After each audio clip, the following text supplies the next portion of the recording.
those companies bound to screw you. Hey, this Kargan, giving you a quest, telling you to pick up Hasbro's mess. Welcome to the Rantcast Podcast. We are raging all the time. We won't stop till you've heard us this time. With the strange blessing Kargan.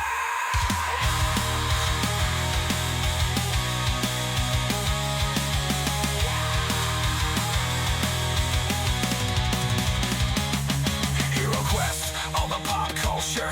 Watch out for Star Wars man and his vultures. Chaos warriors, we got it all. We never ever ever gonna drop the ball.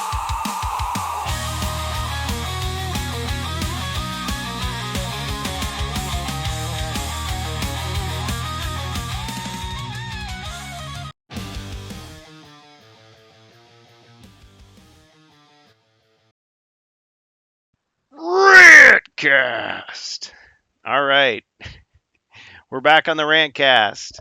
This is episode 63. Hasbro takes its toys and goes home.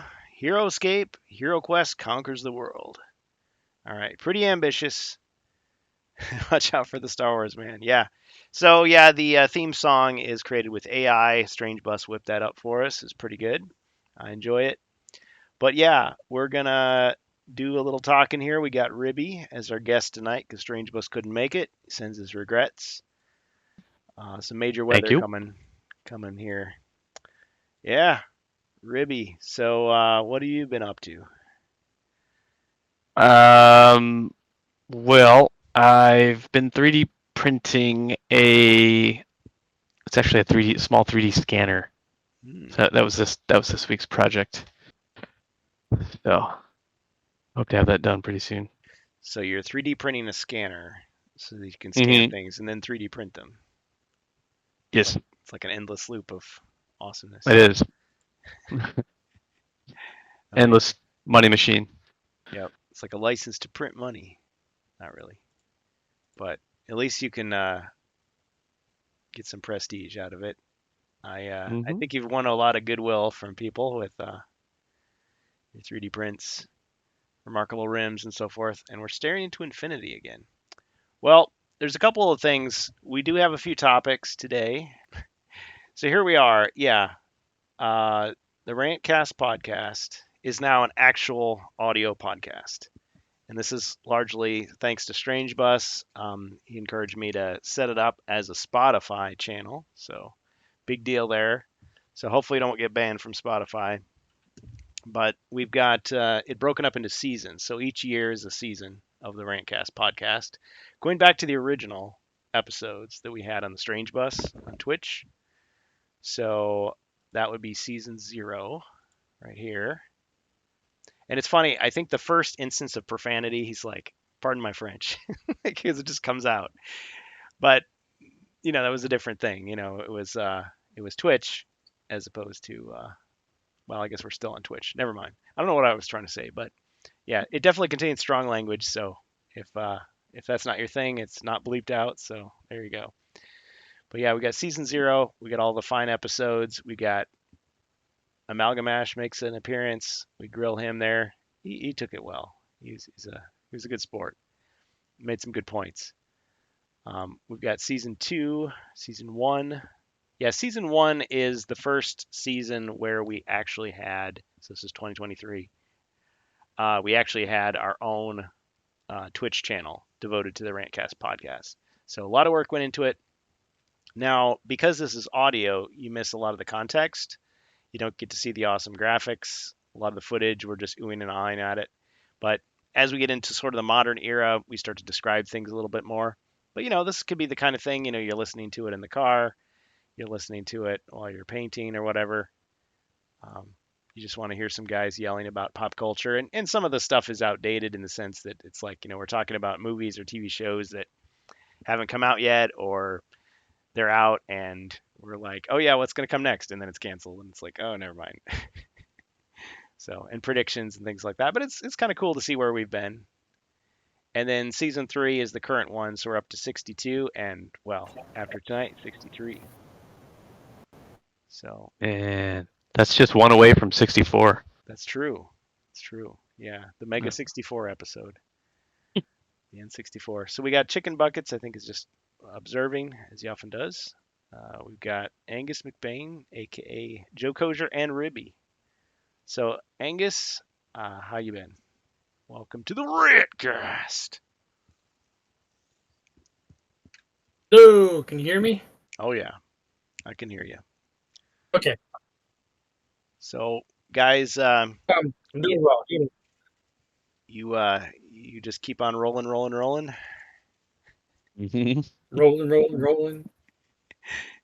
All right, Sipping on my hot dog flavored water over here.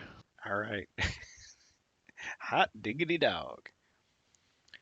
So other things we got to talk about today, HeroScape.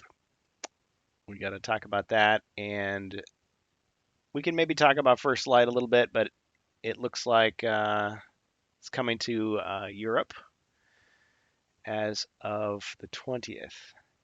And so in the next 6 weeks, it should see release across Europe, First Light. So could be the start of something big. We'll see. It's already sold out in the UK. Today was the release date, and it's sold out. So Wow, that. Awesome. good stuff. Yeah.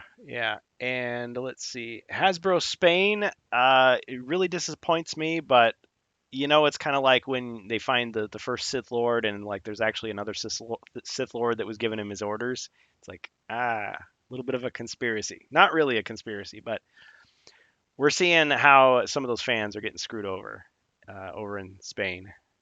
So it's kind of disappointing, but we'll talk about that again. But we have something more concrete to add to the discussion. Then there's the whole question of Hasbro and what's happening with Hasbro. Doesn't sound very good. Doesn't sound very promising. It's kind of been a downward spiral. So yeah, hey Rob Champ, hey Bohemius. Yeah, thank you all for joining us in the Rantcast. But yeah, we got new music. We've got the Spotify. So if you go to um, Spotify.com and just look up the Rantcast podcast, all one word, you should find it. And we've got playlists for all the seasons. You can listen, you can enjoy. And I may be doing edits to some of them because there's a few where like in the video it makes sense because we're showing something but there's no sound, whereas on audio it's like all of a sudden it's just quiet. So it's like, okay, well, I'm gonna be working on editing those segments out because you're like, what happened to the podcast? Gonna play with the rabbit ears. Get these guys back on the radio. So first topic, HeroScape. So we all remember, I think many of us remember, the HasLab campaign that Avalon Hill had going. Of course, HasLab is, for those not in the know, is their crowd-funded campaign for these supposed, dream projects. So it all started with the katana, the Jabba sail barge, and it's like you get people to pledge, and they get the deluxe toy, and then it sells out, and then it goes into the scalper vaults basically. And that's how HeroQuest got its rebirth because thankfully it went to retail. It didn't stay as an exclusive collector product, and the retail version is better than the one they gave us, frankly. As far as the HasLab version was kind of clunky, even though it had exclusive features, which are not so exclusive anymore. But HeroScape started there, and it failed to reach its goal. But we all pretty much saw what had happened, which was HeroScape. They invested so much money into it, thinking it was going to be a surefire thing. Of course, then you wonder, why didn't they just immediately do it to retail? Why did they try to do the HasLab thing again? It was weird, but whatever. So they shipped it out to a third party, Renegade Game Studios. Renegade Game Studios came in a big way last year at Gen Con. They were selling the HeroScape, and you could buy like the pre-painted set, and it was like pretty good quality, pretty nice. I mean, there's some talented people in our Discord, but I think this was definitely up to par as far as that. Not just basic table quality, so better than your D&D paint jobs. But then you also had the unpainted ones. The unpainted, They're just kind of they're white and they have kind of like a gray wash on them or something. It's not really primer. So yeah, they're pretty good. But anyway, yeah, so they had those and they were doing like wave one of figures. And see, I'm not as familiar with HeroScape. I didn't grow up playing it in 2004 when it started. But it was my understanding is they were definitely going for kind of that like um, tournament competitive collector vibe. Get these rare figures. It's like Magic or something else, Pokemon, except it's plastic figures, and you're buying terrain and all this stuff. So it's kind of like, well, I don't know. Is this going to be like a gamer friendly game, or is this only going to appeal to people with really deep pockets who are constantly, clicking on the latest pre-orders? But the nice thing is, Renegade, long story short, has restocked the Wave One figures. So it's like, oh great, they're not just going to let it go. So there's enough demand. I mean, this reminds me of the interview with Patrick O'Rourke. I always go back to those, where he said, the company basically they come up with this print run for any game that they're doing, and once that sells out, it's like, okay, they decide, okay, is it worth another print run? Are we going to get our money back? Are we going to profit on it again? So then they'll do it. So this is a good sign. This says that these are not just unsold, overstock. They actually are restocking this. So if you missed out, you can get it again. Don't want to sound like an ad, but it is pretty cool that they're doing that. So the only thing that I own of the new Age of Annihilation HeroScape is the terrain pack, the foliage, which you may have seen on our HeroQuest fans stream when we did Jungles of Delthrak, and the Sergeant Drake Alexander figure, which I got exclusively so that I could get Craig Van Ness to autograph it. So anyway, that's my thing. So Ribby, what do you think of HeroScape? I mean, it's not OrcQuest, I'll admit that. But It isn't. is it worth the I don't bourbon? know. It's not worth the bourbon. I can tell you that right away. But I only played it the once at Gen Con last year. Oh yeah, you That's actually literally my only experience. But I did learn how to play it, and we did play it, and I never lost. So I can proudly say I've never lost a game of HeroScape. nice. But Undefeated champion right here. undefeated, come for Yeah. my belt. I dare you. But other than that, I wasn't interested. Well, I looked at the campaign when it dropped, and it was just like one set tier, but it was like $250 or something like that. Yeah. It was something really Well, high. I want to say it was like 5 different armies in the box. So it was like I want to say it was twice Yeah. as big as the classic master set because there were two master sets. There was Marvel superheroes and then there was just like the basic one. But it's like instead they decided to divide it up. So with the retail version, it's like yeah, you just get two squads basically to fight, and then you could buy other boxes to get more. Hmm. When you were a kid, what you would do is you would take your set and you would take it over to your friend's house. They have stovetop, of course, and you would combine your sets together to make like the ultimate, war machine. The only thing was there were certain figures like champion. I forget. Did they call them champions or heroes? There's like certain ones that are like rare, and then there's like the mooks, the fodder armies, Mooks. I don't recall. minions. Well, but tell us about your experience because you probably played the game as much as I have. So you're sitting down, you're stacking up your Yeah, stuff, then what? it was just one of those, random events you sign up for. Sit down, like four strangers. The dude's running us through it. Fairly simple game, although each character has unique powers and things, and like numbers of die they throw and stuff like that, ranged attacks versus melee attacks, stuff like that. And it's kind of interesting. I guess I didn't go too far into it enough to know like how to take advantage of the terrain, because like you'll notice like there's stepped up terrain and stuff in this game, and the more you have to step up, the more you have to spend movement to jump up or something along the lines, Like you're something like climbing that. Yeah. underwater. And so there's some tactical advantages and stuff there, and then bonuses if you're near like a certain character that might give off an aura. So there's some interesting, cool combinations that can come out of that, but I just didn't see. I don't know. Maybe I just don't have the nostalgia for it, so I just couldn't see the Well, value in the price. yeah, the nostalgia is a big and nostalgia's a hell of a drug, as they say. So It is. yeah, you'll notice though these sculpts, like nearly all of these figures are from the HasLab campaign, except they're painted now. So Hmm. they were trying to cut some of Those the characters right there that you're yeah, looking at, I think those are the ones we played. Yeah, those are the ones we played with for the demo. they look pretty cool. Yeah, that box is what we were playing with. So you got a D20 and you got D6s, and you'll recognize the skulls and the shields. I mean, they're basically HeroQuest dice, is what they are. Yeah. Question though, did you use like these little markers and these little extra tabs and things? Do you remember? I I think we used them to determine turn order, I think. Okay. Is that how we did that? I don't remember. I know on these cards, Those so if you flip the card over, like those, there's, I think in the basic game, sorry, just let me say this one thing, I'll let you jump in. Yeah, and the basic game, I think everybody has one life point or body point. But if you flip it over, it's like the master version. And so they have special abilities and there's extra tactical rules. So I wonder which version you played. Well, the one we played, they definitely didn't have one body point.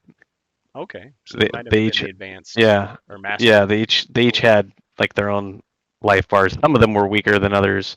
Like that tied character, the one with the tentacles and stuff, was pretty strong, and so was that skeleton robot cyborg looking thing. But I love how they mix yeah, the sci-fi and fantasy together. It's like He-Man or something. yeah. All right, oh yeah, this is the one that I bought. It's like what if you bought anything, they gave you the Drake Alexander figure, and that's what I wanted. So I just thought, well, maybe I could fit this into HeroQuest somehow. Yeah. Was that Angus that was trying to jump in there? Hmm. yeah, the shields. Those are what you use to determine what order your characters are going in. They're 1 through 3 in an X. So much whichever one you put the X on doesn't go. But some of the horde troops, whatever you want to call them, they also enable a leader character to act on their turn as well. So if you do it right, you can almost get 2 turns with your leader. Okay. So the leader is what they call the champion or the commander or the hero, whatever he is, like the special. And where's I dig out my box, it's buried. Oh, that's all right. I also noticed that the figures, I mean, the way they're designed, I mean, they're basically just like your Betrayal figures and your HeroQuest remake figures. So I mean, you could mix all these together if you wanted to. Yeah, which that's the whole reason why I bought HeroScape was to try and figure out how to work them into HeroQuest. Yep. And again, at Gen Con, this was, as I said, the hint or the tease that was dropped on me is like, wouldn't it be interesting if this game and HeroQuest like came together? Yes, that would be interesting. It's like, okay. Well, it would seem like an easy way to do it because you could just have one of these battle boxes with some HeroQuest characters and rules for them, and people like us might just buy that and maybe try out HeroScape or just use it for HeroQuest, vice versa. But yeah, Stephen Baker of HeroQuest fame was one of the designers. He and Craig Von Ness were the ones who originally created HeroScape, and they had a lot of licensed characters too. So I just when the HasLab thing failed, I tracked down a vintage version from Board Game Geek, got a good price on it for the master set, and then I went to Dollar Tree, and they have all those Mattel Micro Minis. So I picked up like DC superheroes, Transformers, Kung Fu Panda, like Jurassic Park, and I just thought, well, they're the right scale. Um, and some of the rules are already online, like fans have created them. So it's just like, but I just haven't had that many opportunities to play it. Of course, now if you play with kids, it's great because they'll spend like half the time just building some really cool like battlefield. Whereas like grown-ups are like, yeah, is it set up yet? Is it ready yet? Like they don't want to do anything. They just want you to like guide them, whereas the kids are like, oh yeah, let's play with these toys, and yeah, I suppose we could play the game too. Yeah. Okay, so Angus, what's your experience with HeroScape? Have you did you play it back in the day or? Uh, I bought it for my son when it came out. Oh, He no. was probably 10 at the time, Okay. 9, and he lived out of state with his mom. And then I found out a couple years later that he never had anyone to play it with, so he just Oh, sold it. I was like, oh, if darn. I'd known that, I would have taken it back. Oh well, Um, you tried. never played it back. Well, just a game or two with him when he first got it, just to figure it out. But my local game shop are doing was it that organized play like once a month is HeroScape. Mhm. I was able to get the ninja character by doing that. But I've played 6 games and the record is perfect at winning none. Oh man, somebody's got to lose. And those bears are tough when you team them up with Night Irene. Oh my god! These polar war bears are a Except little for me, stronger I than can't those. win with them. Yeah. I think they kept the cards the same. That was like one of those early controversies. Like, oh, we'll simplify it so it's a little easier. And I think people were like, nope. It's like, okay, all right, they're the same then. But I think you could still print them out Yeah, like different ways if you wanted. But that's what people do. They just create their own card and print it out. Like they don't have the fancy art in here. Now you could do AI, but it's like you just see a picture of the miniature that's painted. And it's like, there's the stats. yeah. So even though I lost every game I've played, it's a fun game. It's I mean, just about all these skirmish games are just about the same. Yeah. After a while, you kind of feel like you're just doing the same old thing. It's like move your two figures together, roll your dice. Who won? Okay, but they sure look cool. But Yes. but yeah, you do have the special abilities, and I mean you could make up your own too. I Yeah. So suppose. the one-sided card, it's you're just doing straight up attacking, and the other side, with all the abilities, then that's when you use the wound markers to track wounds, and Yeah, I've only played the basic really you game. really got to pay attention to what your characters can do. Yeah, with just the basic game, it felt like HeroQuest without the exploration. It was just like, okay, move into range, kill the guy. Yeah. Oh, it failed. Okay, now he's coming for me. Oh, I died. You know. Because you've got ranged weapons and there's all the line of sight and stuff. But yeah, the terrain's a little bit interesting because you're like, okay, can I hit the guy from here? Well, not really because there's a little bit of foliage in the way or whatever it is. Or you get into the water, it's like, okay, now you got to stop. You can't just keep plowing through. But I wonder, there's got Yeah. to be some characters that can like go over water. I mean, if you've got a hoverboard, you got to have power. You can't just Or well, then you have characters like Sergeant Drake. He's got fly, so water and elevation doesn't hinder him. It, this might go well with Space Crusade actually. This guy here. Oathbound Phalanx. These bugs. If I didn't already have a ton of 40k figures, well, then of course they got to show their paints, the official HeroScape paints. We got the Christmas pack right here. Yeah, it's like a big commercial, but I mean, I don't know. I feel good. I feel happy. I feel happy. I feel good for the people that wanted this, that are now getting it, and the fact that it didn't all that hard work didn't go to waste. And it's yeah, not I just a I was one-off gonna thing. back it, but Yeah, I I thought about couldn't. backing it. Like, I don't know if it's worth 250. So Yeah, now I think I've spent probably 300 getting everything. yeah. But still, you're getting much better quality than you would have gotten. But yeah, it's like they got your money. Well, it's different. It's not like Yeah, you say, yeah, I want to buy everything today. It's like, no. Over the course of like 5 or 6 years, I'm gonna buy the things that I want out of this, and it's fine. You enjoy yourself along the way. It's the friends you made along the way. So that's HeroScape. Uh, any other comments from anybody? Oh, Bohemius is here. Hey, Bohemius. What do you think? HeroScape? Any experience with HeroScape?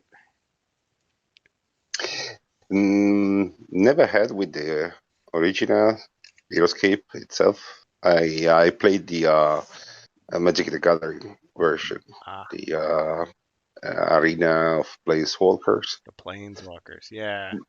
Yes, it should be based on the same rule set. But I really like the rules of the game, Yeah. at least for Magic. Yeah. So there's Magic, For this some new edition D&D. of Heroescape, I don't know. I'm not fan of the art in this Oh, game. well, the art is a big deal. I mean, the rules are the same as far as I understand, but it's compatible. It's just, yeah, if you don't like, well, I mean, you can always buy more terrain. Oh yeah, the art is very good. No, sorry, the rules are very good. The art is not. I really like the terrain and everything, but not the art of the characters. People were saying that the old water tiles were kind of fragile after several decades of storage. So it's like, hey, you can buy more. They broke. Of course, now you can 3D print this stuff, so they got a little bit of competition there.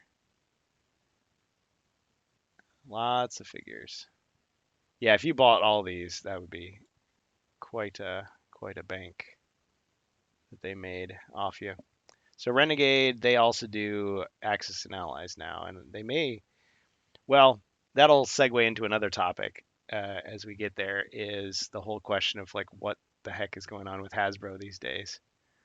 Who can say? Um, but first, I do want to get into the situation with Spain. So here is Hasbro Consumer Care. And I put this up because we've kind of gone around in circles. I've made complaints, as have other people, on the Avalon Hill Discord. And usually the response I get back is like, hey, listen, it's just Doug Hopkins. He can't do anything about it. It's like, yeah, I know. I'm not blaming him, but I'm hoping that he can pass along our displeasure to the people in charge. Well, I've been advised, hey, look, that's all well and good. You can rant on social media, but how much better if you actually send an email to, the consumer care. So there's the contact information. You can give them a call. You can send an email.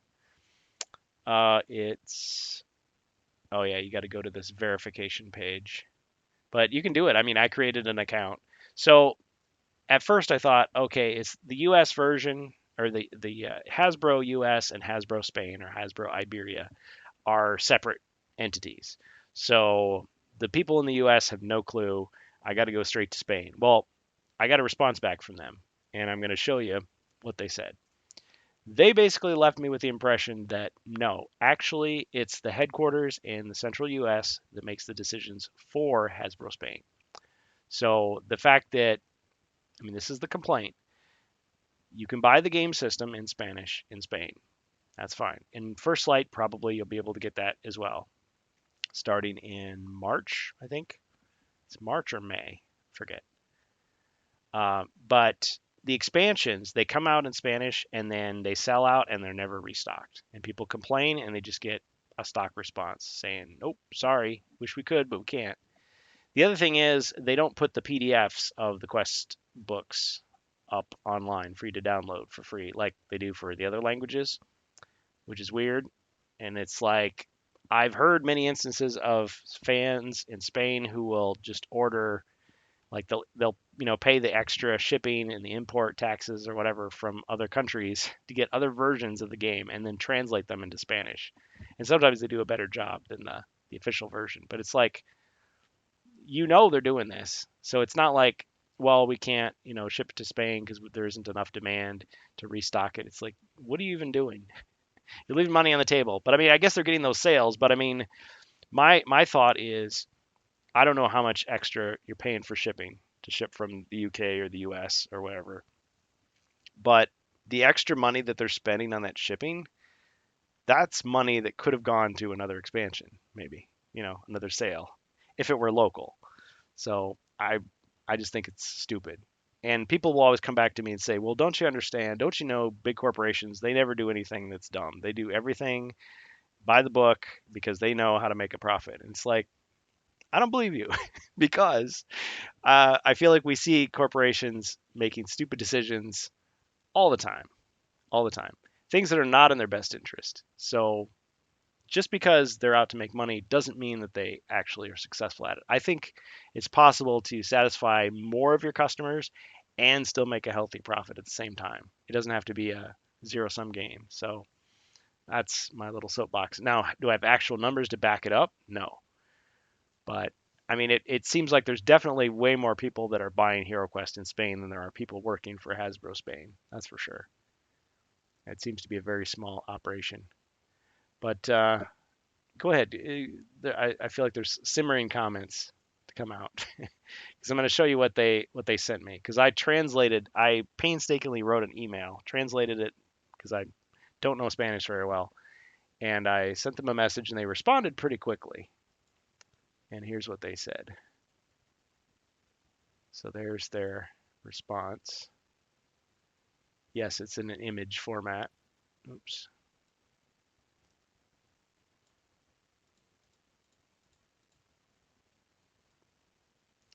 Was there a comment? And no, I'm not going to try to read that. But if you wish, you can read it.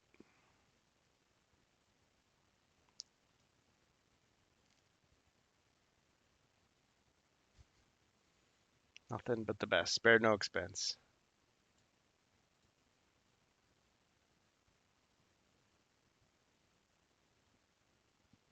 And if you want the translation, here's the machine translated version of what they sent me. So AI isn't all bad. Well, it's pretty bad, but I mean, it's not all bad. Okay. Dear fan, pardon the grammatical issues. Thank you for sharing your message and your concerns. We are sincerely sorry for the frustration this has caused you, and we understand the love and passion that HeroQuest fans feel for this game, especially in Spain, where it has been so loved since the 90s. As for the expansions that sell out quickly, we tell you that the decisions on the availability and replenishment of products, as well as the distribution of materials in different languages, they come directly from the Central in the United States. Unfortunately, in Spain, we have no control over these decisions. Emphasis mine. Regarding I think they meant to say PDF files of the HeroQuest brochures, we understand that it would be a great support for the fan community to have them available in Spanish, but at the moment, we cannot offer them. We assure you, why? That we highly value the community of HeroQuest fans, and we will pass on your comments. Well, okay, that's good. We hope that in the future, decisions can be made that favor more to the fans and help improve the experience of the game. Thanks again for your message and to be a part of the legacy of HeroQuest. Best regards, your friends from HeroQuest. Thank you for your patience, and we hope you be able to stop the evil one, Sorcerer Zargon. This part I was not quite sure. It says, and if you want to become as big as Beg and his companions, he continues to complete missions with the new expansions of HeroQuest game. I'm not sure who Beg is. Can you put a second the Spanish version? Oh, yeah. Yes. Is that maybe like Rogar and his companions? Rogar. Yeah. Oh, there it is. Yeah, Rogar. Rogar and his companions. Yes. Okay. Wow. He can. Well, wait a minute. Is this a secret clue? Rogar, because Rogar appears in the new Rogar expansion. in Spanish mean bag. Okay. Rogar is another another meaning. A translation joke, basically. No. If you Google Translate Rogar, I mean to beg. Oh, he begs. He begs for mercy. Interesting. Yeah, it's kind of interesting to see those little differences. Like Sir Manfred instead of Sir Ragnar the Spider. Well, anyway, so apparently, according to them, these good-hearted folks, it's not their fault. It's the fault of Hasbro US. So I would say let's just go back to where we were.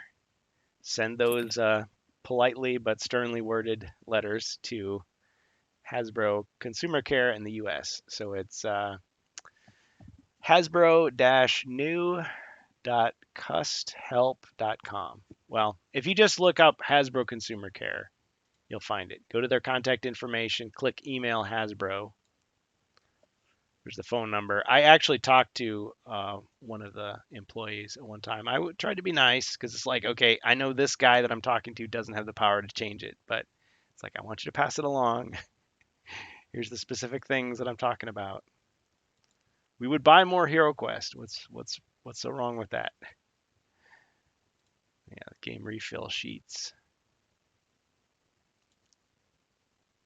Yeah, and Ribby, I have it on good authority that you will know when this is updated.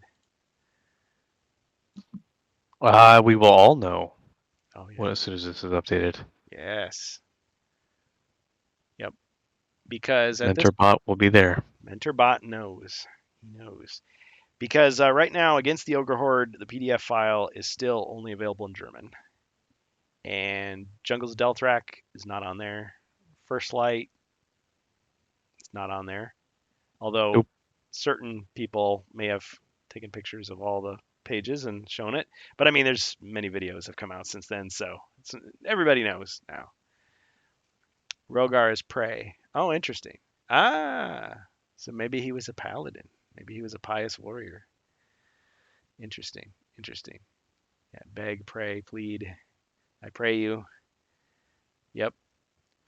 Yeah, it's just a literal translation. He didn't recognize Ah. that as a name. Yeah, because you usually don't translate a name. It's like the meaning of a name.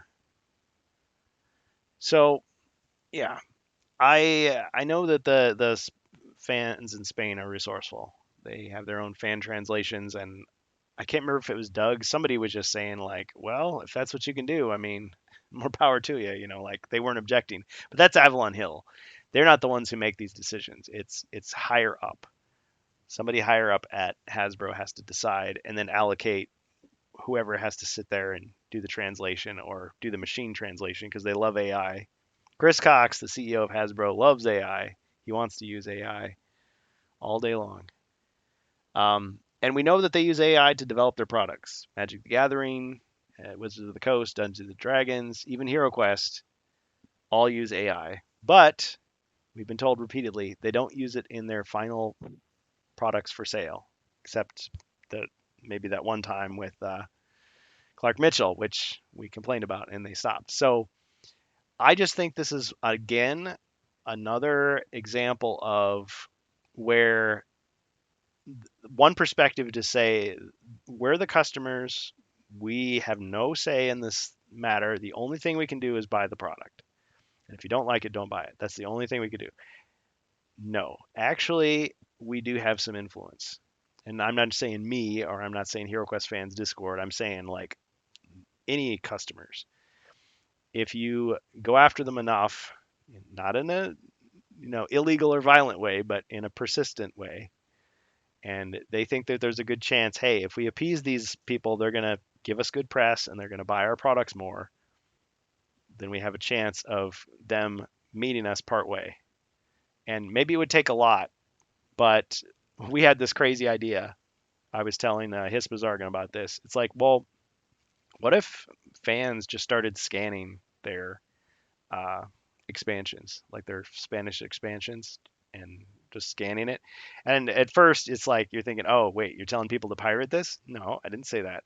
What I'm saying is scan it and send it to Hasbro and say, look, I did it for you. Here, just upload it to the server. That's all you got to do. Just get the temp in there. Get the he's got the AOL CD. He does the dial up, cling, cling, cling, and then it just, 6 hours later, you got the file on there. Now people can get it. It'd be great. And I know you can't. If you just have the file, okay, that doesn't do anything.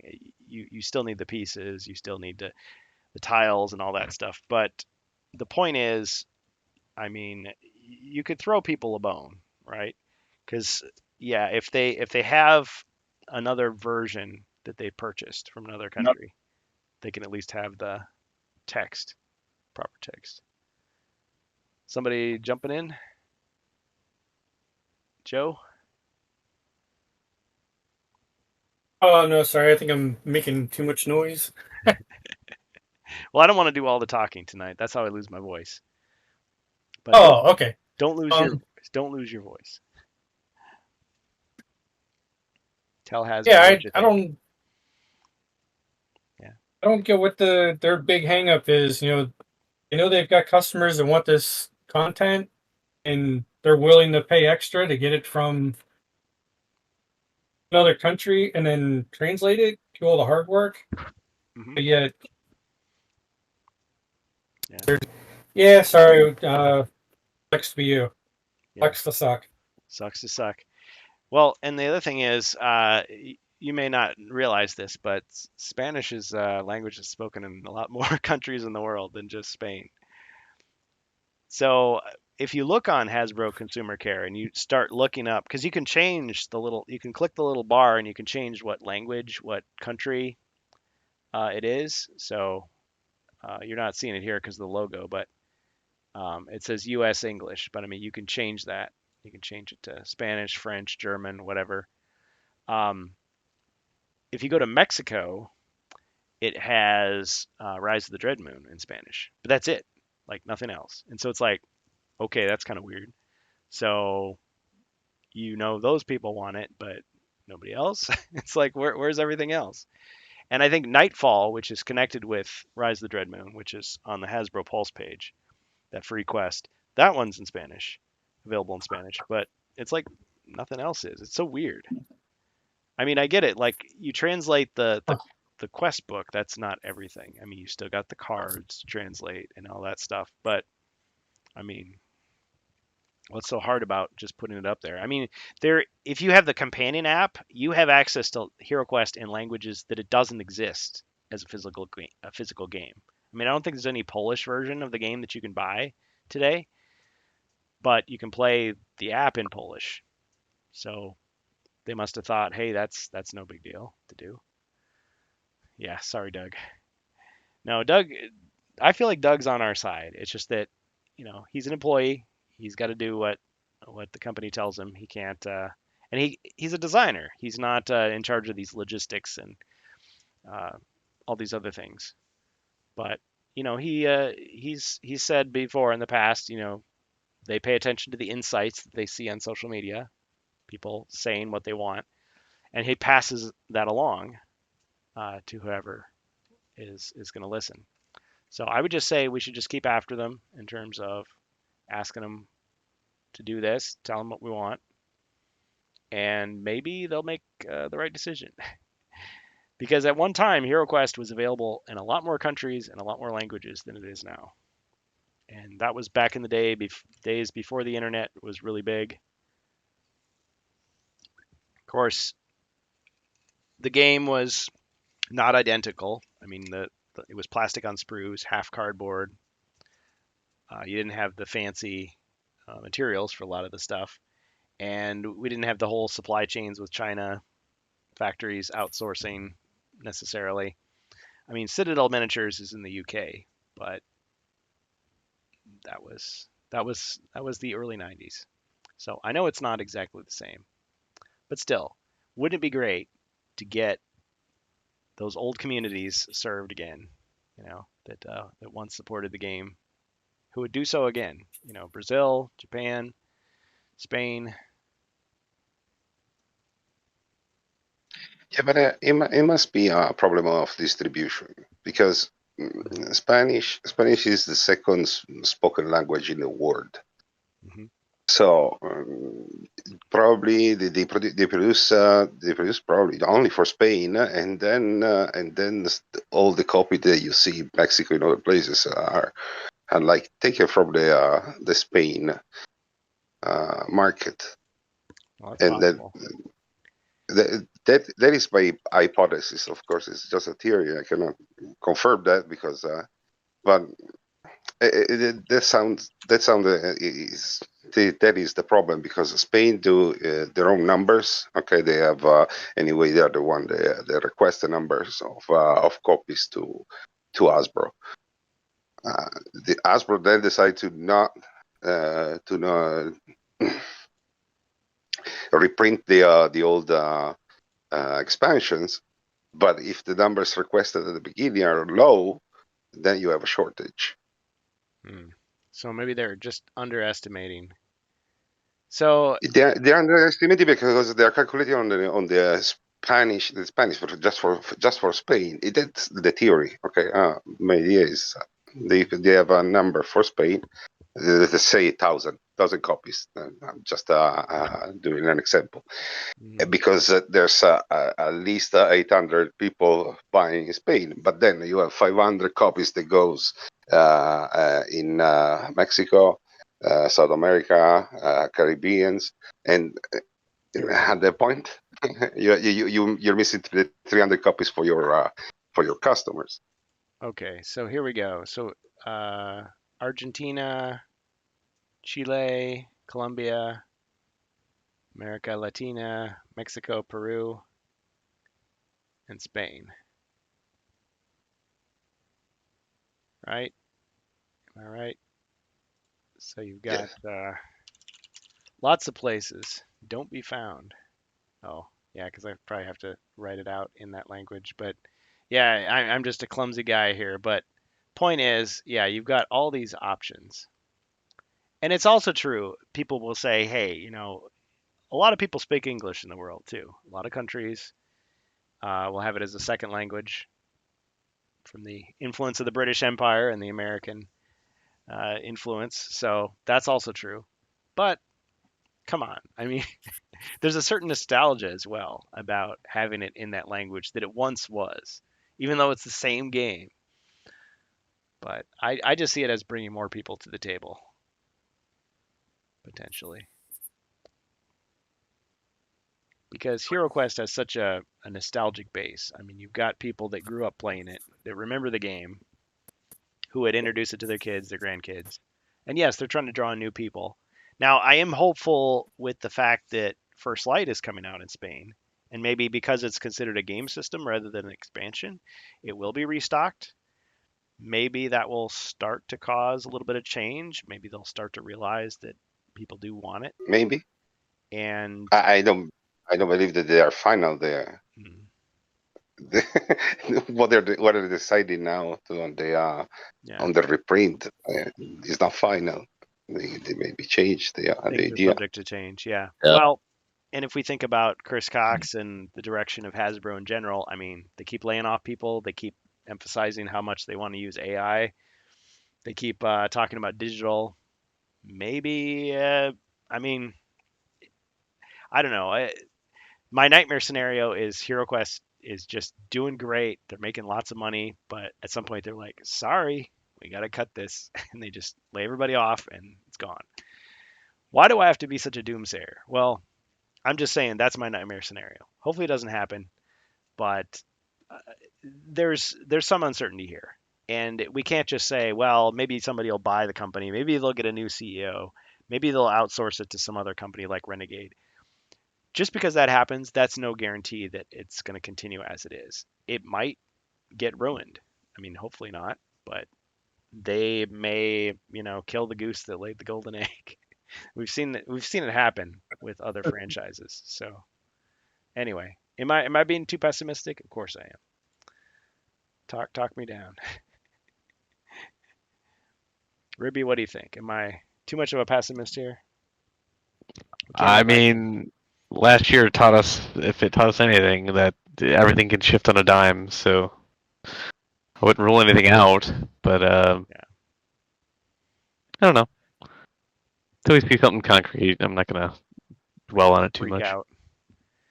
Yeah, but I mean, I would like to just spend my time playing the game and enjoying it rather than hanging out on Reddit or Instagram and going, oh man, they're gonna screw us. I just know it. Like, But at the same time, I don't want them to forget that, hey, we are paying attention. Like, I don't have to spend my Yeah. money on Hasbro products if I think they're screwing us over.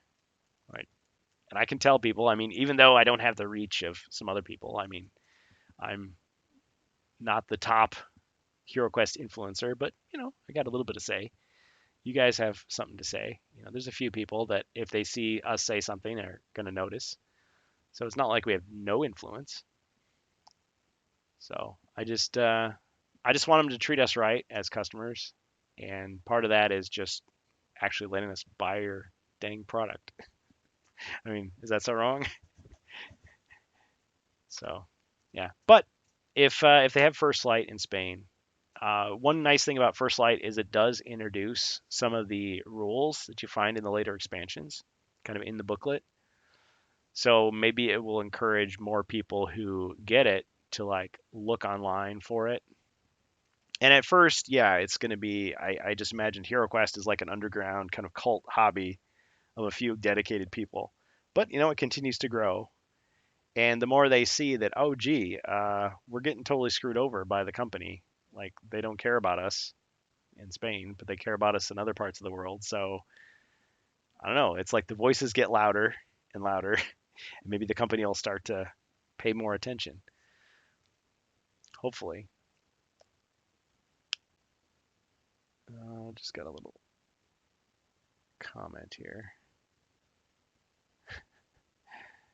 All right. So, other comments about Hasbro Spain, or are we ready to move on to the next topic?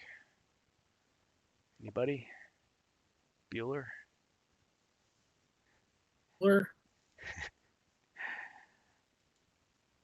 Wasn't a very good Ben Stein impression, but I tried. Bueller. All right. So, Got Oh, dry eyes. just hope just hope we fix this problem because it's unfair. Spain fans are very strong fans of the game, so huge. Yeah. These are not yeah. filthy casuals. These guys are hardcore. Yeah, one of the biggest. And this is no no offense to HeroQuest fans, but one of the biggest Twitch HeroQuest streams I ever saw was a Spanish speaking stream. There Nice. was like 25, 30 people watching it. I was like, wow, who are these guys? Do you remember the name of it? I don't. I think I followed them, but it's been a long time since I've seen them online. Oh man. Yeah. Well, we should if you see them again or if you remember it, we should get the name so we can start promoting. Yeah, them, I'll see if they're I'll still shoot around. it out there. Well, Yeah. and my understanding is Telegram is big there. So there's a lot of fans on Telegram talking about Spanish HeroQuest stuff. And then LaGuardia de Morcar, Cristobal on YouTube. He's got a big channel, bigger than ours. And he's always talking about stuff. Now, he's gotten himself into some controversy because sometimes he kind of spouts off. But he kind of comes back and he apologizes and everything. Yeah, so there is another topic. I wasn't going to mention this, but now that I'm thinking about it, we probably should drop it on everybody. So, do you guys have any opinions about Minis 3D? Getting into it. Minis 3D is a seller on Etsy. Yeah. Sells HeroQuest style 3D printed, mostly resin miniatures. And I've probably spent over $100 at his store in the past. So I regret it because unfortunately at that time I didn't understand the fact that a lot of resin is extremely brittle compared to what I'm used to. I mean, I'm not like a caveman with, smashing my figures, but a lot of them broke. A lot of the ones they looked great, but a lot of them broke. I complained bitterly, uh, messaged the guy. He sent me some replacements, so that was cool. The replacements were better, they're bendy, but still, to this day, yeah, I just like why did I buy those? Because they look as good as the plastic figures you had in the 90s, but they're nowhere near. Like if you're just gonna paint them and put them on the shelf, they're fine. And if you got your own 3D printer, I get it. You print a figure, it breaks, oh well, just print another one. But when you buy it and get it shipped from another country, it's like, no. But here was the controversy. So I had a couple people bring it up on the Discord. It's like saying, should we ban this guy? Not that we're going to ban him, but should we consider it maybe not a reliable type of website to promote? Because I mean, we have a marketplace. Aren't they all the same? I don't know because Well, I never bought being. The only time I bought miniature was a gift from my wife, so she bought it. But they were in resin and they're brittle. They're Yeah. horrible. So is the material that is? I don't think was from that store anyway. Yeah. I believe is the material the problem, not the store. Well, I thought the complaint was they were for some other reasons. yes, we're about to get into that. Yes. So that's the thing. Yeah. It kind of comes with the territory. You get these resin miniatures and they're all kind of fragile. Everybody's selling them. They look great. You buy them. A few months later, they're broken. Well, there are some issues. And the issue is having to do with IP.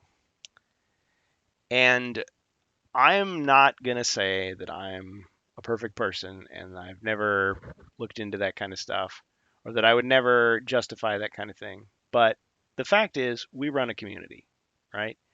We don't have, privileged access to anybody at Avalon Hill. We can't claim to be insiders in that way. We're just fans. But at the same time, why would we want to risk them bringing the wrath of Hasbro's lawyers down on our community, right? Why would we do something deliberately to piss them off by like violating their copyright or their trademark or whatever, right? So even though we know this stuff exists, even though we know people do what they do and what they do in private, we can't control it. I mean, when someone posts a web store in our marketplace, like we have a rule against scams, okay? But does that mean we're going to have to investigate every single one to be sure, this is absolutely perfect? They have great, support and everything. It kind of makes me think of community notes on X, Twitter, where people just say, yeah, this guy has some questionable things about him. So buyer beware. Well, you may see the little thumbnail here. Who is this person? Oh, Minis 3D. That looks kind of familiar, don't you think? Who or what is that? I feel like I've seen this before. That's Venom from the Crypt of Perpetual Darkness. Well, at a certain point in time, I think a lot of fans were fed up because we had heard for a long time, and I'm not blaming Encarmi, Gersonato. He did what he could to try to keep us informed, but there was this sense that if the Crypt of Perpetual Darkness, which was formerly a Mythic exclusive, proprietary. See, I need that video clip of Joe Manganiello saying it's proprietary, and he holds up the dragon figure. It's very proprietary. Well, the sense that I got from Chris was, hey, if this ever does come out, it has to be Joe's decision, or we have to make the deal with him. Like he has to be the one to make it happen. So it's like, okay, well, whatever that means, it's a kind of like it could happen, but if it's not for sure. And he was very careful not to promise us something that he didn't know was going to happen for sure. But time went by, and then like you ask him again about it, and he's like he was much stronger about it at the last interview that we did 2 years ago, where it was like it's exclusive, it's proprietary, it's limited. Oh yes, thank you. Thank you very much. Yep, you guys got it. So that's Joe Manganiello, True Blood, Magic Mike, Critical Role, the man himself. He's kind of a huge nerd actually, by his own estimation. So okay, we're gonna get audio jungled for this. Official reveal from Joe Manganiello. Manganiello coming to you from the E. Gary Gygax Memorial Dungeon in Beverly Hills, and I wanted to take some time to He pulls the sincerely dragon out about apologize minute to all of 30. you who signed up for the Hasbro PulseCon relaunch of HeroQuest, who signed up specifically to get my content my 10 adventure quest book, along with proprietary miniature, along with proprietary miniature. Okay, yeah, I was gonna do it like in slow motion. Okay, we got it. Proprietary miniature. All right, and he's gonna show The it. big original HeroQuest box, and on top of that, you're going to get the Crypt of Perpetual Darkness, my 10 quest adventure book, Which we've played. complete with proprietary tiles, Dragon's Lair. Proprietary Every great tiles. adventure starts in a tavern.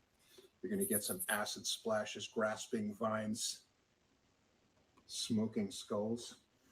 And then you're also, of course, going to get the proprietary boss miniature.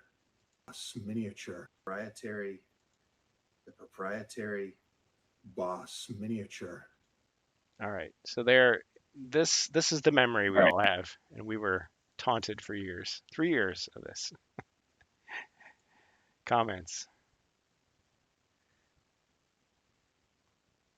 Joe's saying proprietary should be the Rantcast song. Yes. Make it the whole intro. Yeah, Yeah. but you know, my opinion, proprietary could mean just is proprietary of the quest itself, not Ah, his Yeah, own. or Free to competition. Hasbro, or to Avalon Hill, or whatever. Yeah. Yeah. No, I mean that dragon cannot be printed in another quest. What I'm trying to say. Sure. They That's the reason why we have another dragon, could weasel out of it. another sculpt.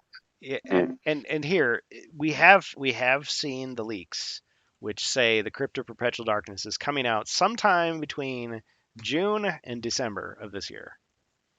So apparently whatever needed to be done got done. And thank you, Joe, because this is coming out.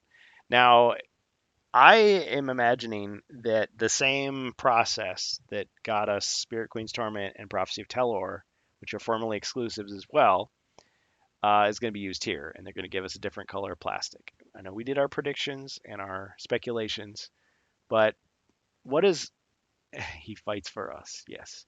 What do you guys think? Do you think that's going to be the strategy, or have you changed your mind? Do you think we're going to get a totally different dragon, and with the quest book?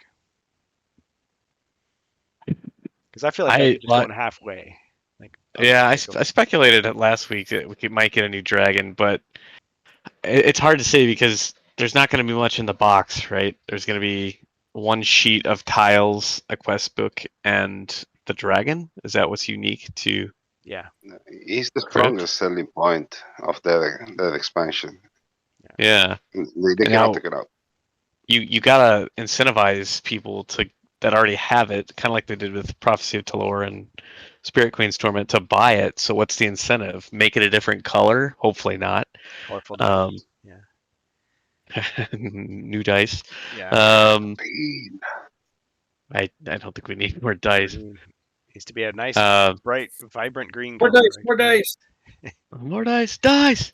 Well, because they can't assume that everybody's going to buy every expansion. So they gave you fancy dice. They gave you fancy miniatures. I mean, they made them a different color.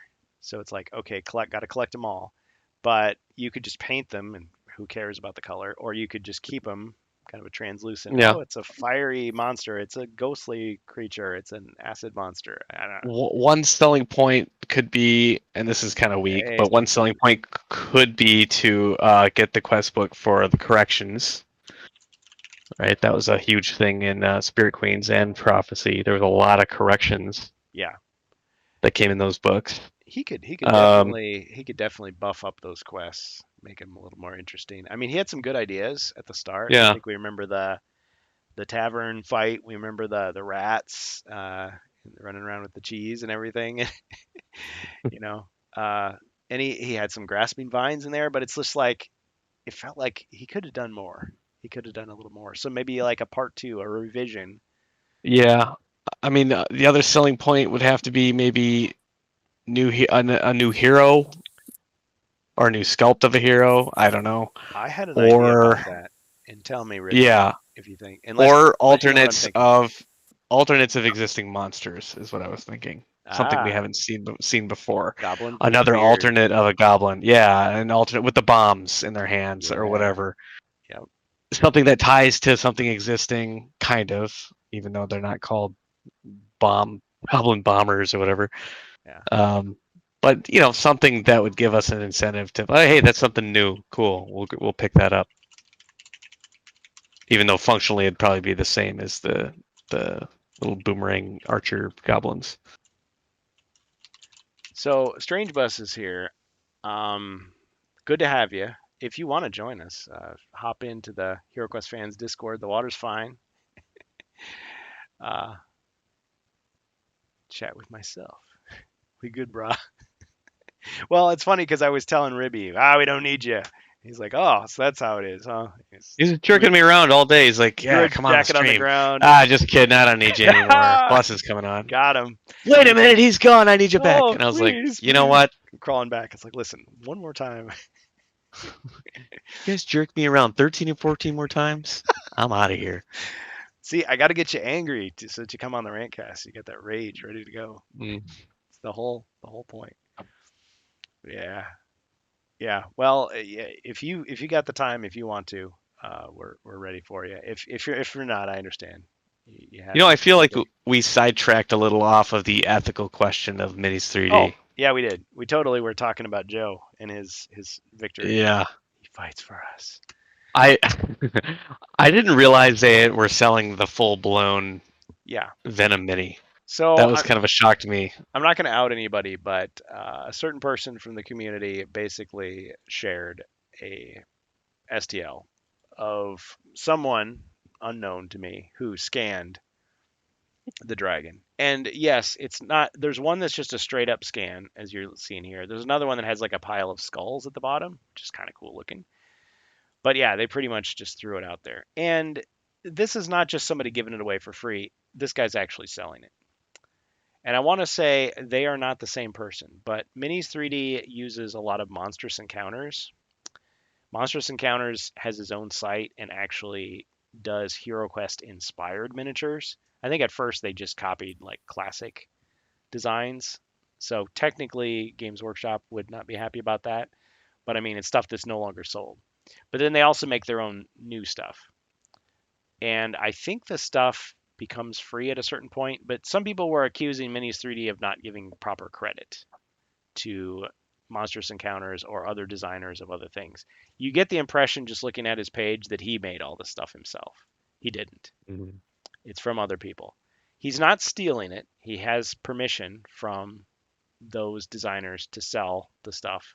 I don't know what deal they have worked out, but yeah. I mean, it looks cool. It looks great. Looks awesome. It's all about license. Yeah. I entered this world just recently, but every miniature comes with a license, every STL file, and the license is okay. Specify if you can sell the item or not. If you want to sell it, you have to pay practically royalties to the to the owner of the files. Yeah. So he's got classic style figures, but the thing is, okay, he does give credit. It's just that you have to dig a little bit. Now, some people, and I'm not going to say who, unless they want to identify themselves, are kind of annoyed with this guy because he gets just praised. He's just amazing hero of the community. He's providing all this great stuff, but it's like, yeah, but does he really deserve all that credit? I mean, like you say, it's like just because he's printing it doesn't mean that he created it. And there is now maybe the last straw is the fact that he's flat out selling Hasbro stuff.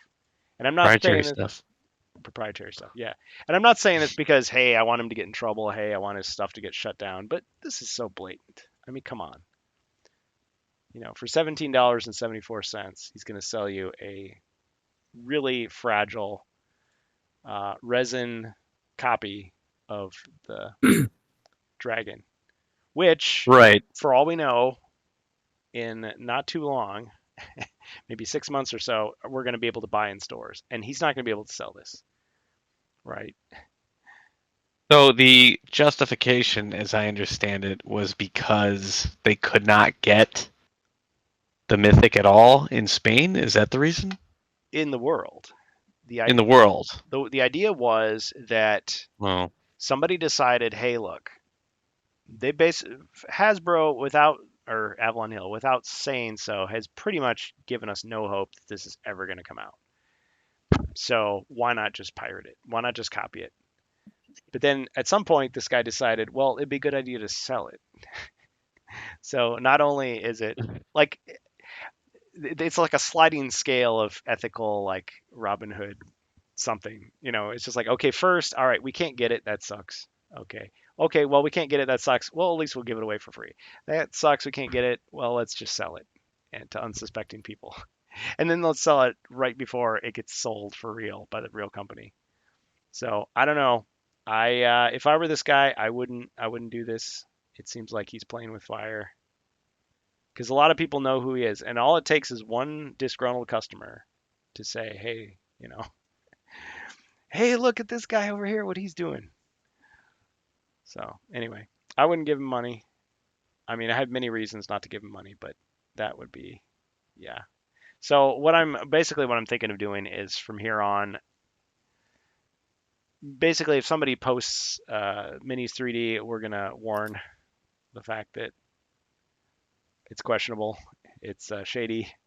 Because here's the thing, I know that Avalon Hill knows that there's people out there copying HeroQuest stuff and distributing it, and it's like some of it really doesn't hurt because it's out of print stuff, it's older stuff, it's just things that people use as resources to keep the fandom going. But when it's something like this, when it's a product that they're going to be selling, yeah, it's not a good look. It draws unwanted attention, unwanted scrutiny. Like we don't want Pinkertons, so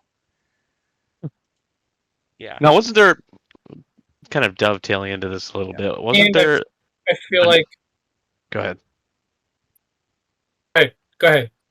Ribby, he just ran over you. No, just kidding. Go ahead, Man. Ribby first, then Joe. Okay, and hopefully this doesn't sidetrack Joe. Yeah, just keep it. There was another seller, or was it this seller, that was doing copies of the actual Commander of the Guardian Knight? Was it this guy?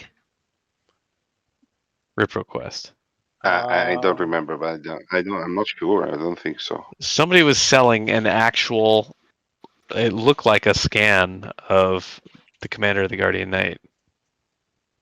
See, a lot And of it was, these. yeah, well, that's close, but not Yeah, see, it's not quite again. the same. Yeah, well, it's Minis 3D again. Right. Well, the one I saw, I don't remember where I saw it. It must have been on Facebook. It looked like somebody. The thing about It the Gray basically looked Rogue, like an identical sculpt. not the Gray Rogue. Well, there's also another side, let's say, of people doing a recast, Recast. Yep. and they're sending the recast. Okay, today it's not 3D printed. Rob They said look more accurate. Yeah. Rob said it was somebody in Italy. Yeah. And I saw that, and I'll Yeah, I don't want admit, to do names, but yet I confirm. at a certain point, I was tempted.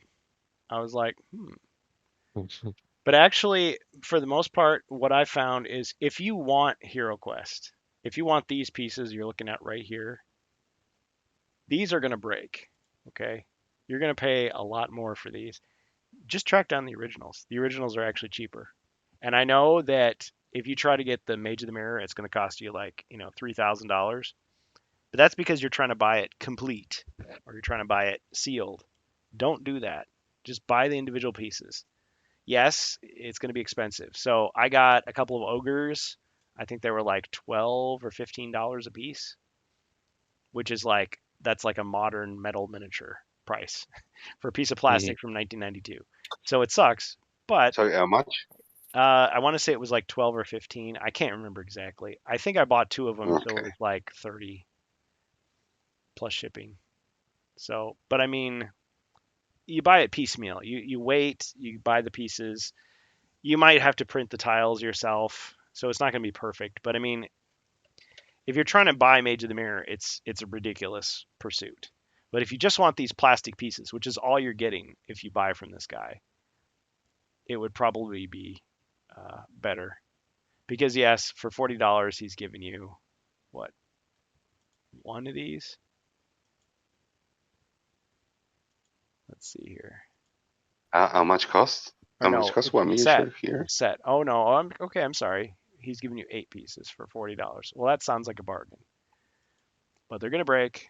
This They don't look as good.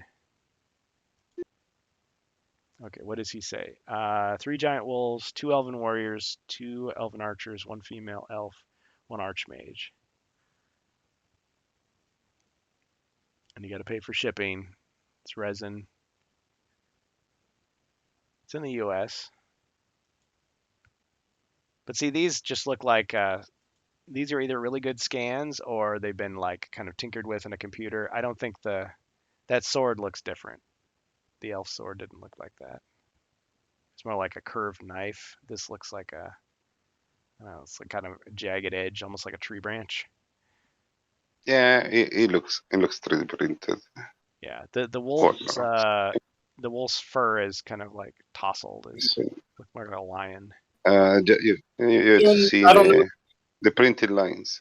Yeah, they're definitely 3D printed. But I mean, it's like it's like somebody scanned the figures because I've seen some of the scans. They're like really low quality. It's like they put it in a computer, they tinkered with it some more, kind of redesigned it a little bit, and then yeah, printed it out. Like the head of the staff is different. I don't know if his files have gotten better, but I bought from Hero Shop 3D. My elves and the wolves are nowhere near that detailed. Ah, Like, because I bought all those, yeah, before Mage of the Mirror came out, got released. yeah. My female elf looks nothing like that. That sword is so delicate. But Yeah. but like I'm saying, he might have gotten improved files. So Yeah. My thing know. is this is too good to be true. It's you look at it, it looks awesome, it looks amazing. Just keep in mind it's brittle. It's very brittle. If it doesn't ship to you broken, it's going to break in the course of just regular play or storage. Yeah, It's going to be fun to I bought his paint it, but that's it. I bought his Ulag and Grak, right? Uh, Grak, is that the right name? Grack, yeah. He's, yeah.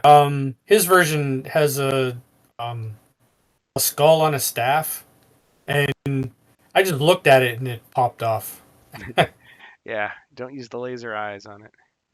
But yeah, 3D printing, I mean, I love 3D printing. Bohemius has sent me some cool stuff. Ribby sent me cool stuff. Mercantile sent me cool stuff. But it's like, I don't ask for resin. I insist. Like, if you're going to send me something, just do PLA or something like that. And it's like, yeah, it's just, because for me, it's all about the table. And yes, the thing is, like, I don't want to paint my vintage figures. I'm silly like that. I don't want to paint my vintage figures, so I got 3D printed figures so that I could paint them. And I started painting them, and they started breaking. It pissed me off. It really pissed me off. And I mean, again, just very gentle. Like, you tipped it over with your brush. Bam, piece breaks off. It's like, dang it. Yeah, I've done that with 40K miniatures. I assembled them.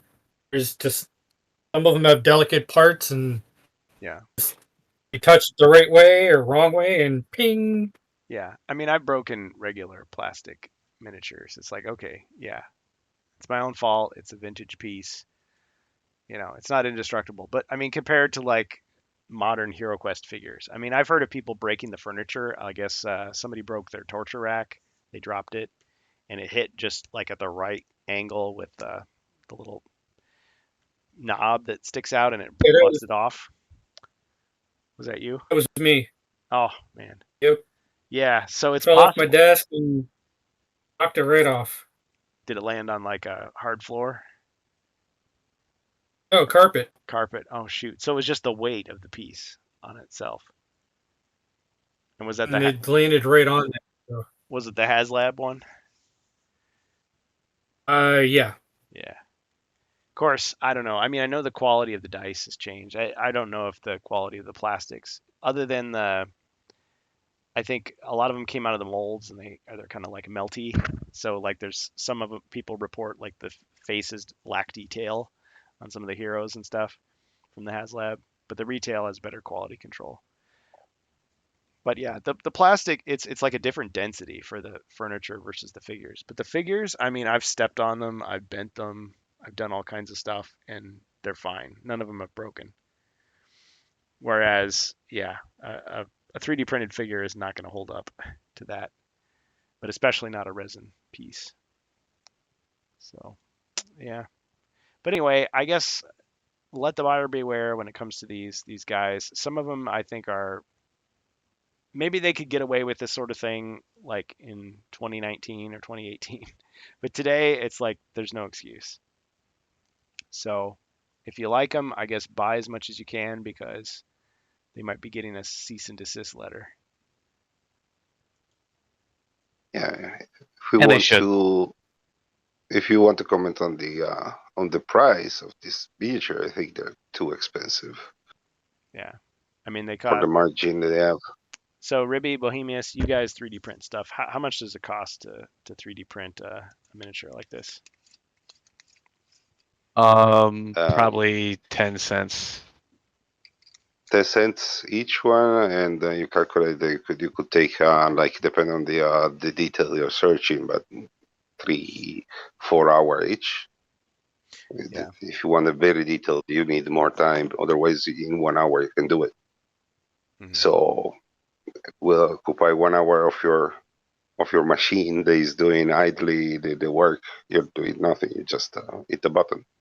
Yeah.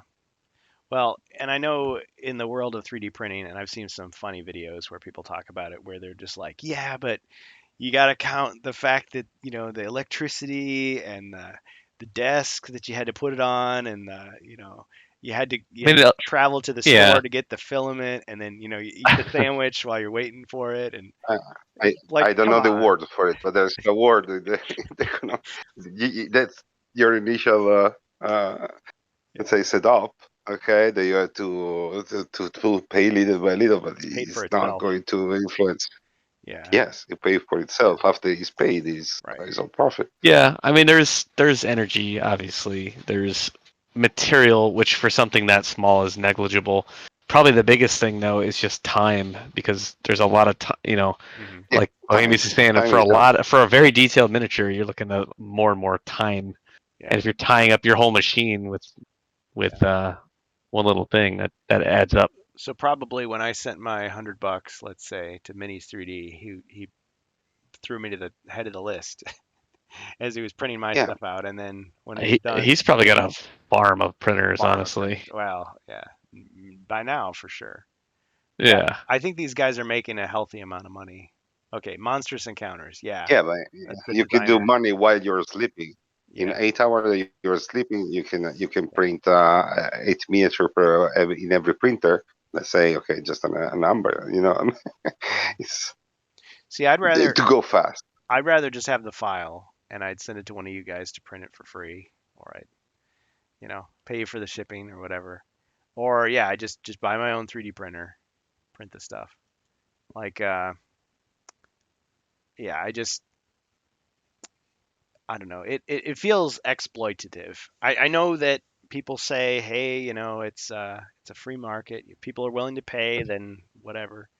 But yeah, it's like someone who comes to these sites, they get this impression that, man, look at this genius who's giving us like all these HeroQuest, perfect things that I gotta have right now. And yeah, he's got to go to the post office. He's got to ship it, to you wherever you are in the world. And then you get it, and you leave a good review, and a few months later it breaks, and sucks to suck. Well, I mean, he's kind of a middleman, right? And it's not uncommon in business to have middlemen like that, where he's got an amalgamation of all these designers or whatever that he's getting permission from to add to his storefront. So Yeah, I got no problem with any of that as long as it's all but as long as it's all uh I guess original content, but yeah, the Venom sculpts that one goes over the line. Okay, these are close, but they're not exact. Those look pretty cool, actually. See, again, like if I didn't know what these were, I'd be like, "This is awesome. I'm gonna order one right now." Mm-hmm. But now I know better. I wish. See, what I should have done. I was thinking, man, I'm gonna have to pay so much for shipping. I know. I'll order all the ones I want right now, and I'll get them. And I should have just gotten one so that I could see what it was really like. And I drop it on the floor and it breaks, and then I go, "You idiot! Okay, don't buy another one." That's what I did with the Hero Forge.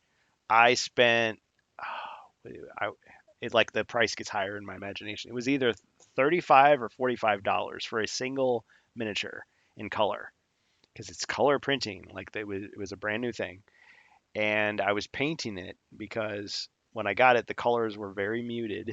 They looked really crappy, like melted crayon. So I was painting it, and I dropped it, and it broke. It's like, dang it. Thankfully, I was able to find the piece and super glue it back on. But I was like, man, never doing that again. That was really, really dumb. So now I have given Hero Forge my business, but I just buy the STLs. I'm just like, look, when I get a chance, I'm gonna get as many of these printed as I possibly can. I'm gonna have an army of these things for 10 cents each. Yeah. So anyway, I love 3D printing, but it's got its downsides, and it It does, like anything else. I mean, just try to do a little research before you. And yeah, again, I get it. Like you buy the stuff, you've got that kind of high. You're like, yes, I got this cool new product, and I just want to tell other people about it. But there is a downside. So I think we should all just buy our own 3D printers and print our own stuff. That's what I think. okay, Yeah. done. Yeah. I just need enough space to have one that I can vent easily. All right. Well, how's everybody doing? Do we need a break or should we go on to our next topic? Oh, Ribby, you have I could use one. Bootleg Guardian Knights. Oh, I remember what I was going to say. Yeah. I'm okay with 3D printing if it's something that's no longer in print, like the classic HeroQuest stuff. Mhm. Yeah, with the blatantly doing the Venom from the Mythic tier. I think you got a couple more years before it falls out of being new to start doing that. So you're in the preservation camp. Like, if you can't get it anymore, at least you can have a 3D print of it. Yeah, so you have a few more years down the line when nobody's really caring whether it's proprietary anymore or not. Then yeah, it maybe change it up a little bit so it's not the exact same thing. Hmm. Yeah, like kind of like we were saying. What's that material? Guardian, Oh, sorry, you got more to say. My bad. yeah, now with the Guardian Knights, Yeah. they only made a limited run because they had no idea that we would be so excited to get brand new content. That I almost say it's okay to do those. Yeah. Is it? They're out of print. They're never making any more of those. Is So there ethical bootlegging? Maybe it's still technically illegal, but yeah. Yeah, who's but gonna blame you? then we get into, okay, are we preserving it? Are there people are selling it? Yeah, that's the other thing. There's Yeah. a problem. Well, hey, in my I'm opinion. doing this great service for the community. I gotta get Helping something out over myself. here. Yeah. No, I still think even in that case, it should be a giveaway. But Just give it away. that's just me. Yeah. The temptation is Give it away now. give it away now. Yeah. Yeah. Going back in. Yeah, give it away. I believe this file should be available for the community, Mhm. but the sale should be prohibited. Yeah. Hmm. And you can find. I mean, it's getting very common now. I'm looking around the people that play Warhammer, and a good 25% of people that play Warhammer got a 3D printer, Mhm. and it is becoming more common. And anyway, the other 25% of the pie have access to somebody with a 3D printer. So just 50% is out, but it's growing. Mhm. Soon, the percentage is going to be a lot higher, Yeah. Well, we got to do very it. high. I create, therefore you pay. That's right. That's right. Strange Bus. No, I understand the service, but you send me the file that you want to get printed, and I print it for you. There you go. That's the service. You cannot just print have publicly the Well, file the miniature to sale. another wrinkle in it, and I know we should take a break here. We can listen to some more of that great music. Strange Bus. I don't know if you want to plug the site that used to create the music, the AI assisted. I mean, he wrote the lyrics, which is awesome. But yeah, definitely. Awesome job on that. Yeah, yeah. Um, you have these miniature companies selling their own 3D printed stuff. So Hero Forge does it, of course. That's their kind of their whole thing. But I think Warhammer has done 3D printed. Hero Forge, or I mean, Reaper Miniatures has done 3D printed. And I'm just like, okay, Suno.com or Suno. War Machine now is doing 3D Yeah, printing and it's like selling the product. I have the same problem with that stuff as I do with everything else. I mean, I ranted, I complained because I got one of those mechs, those battle mechs, and I didn't know it was 3D printed. It didn't say it was 3D printed on the site that I bought it from. I mean, it was a Reaper style Oh, miniature, and it was 3D printed. And I was pissed, and I complained. And even though the site said no refunds, the guy gave me a refund. I was like, wow. Okay, so I was like, okay, thank you for that.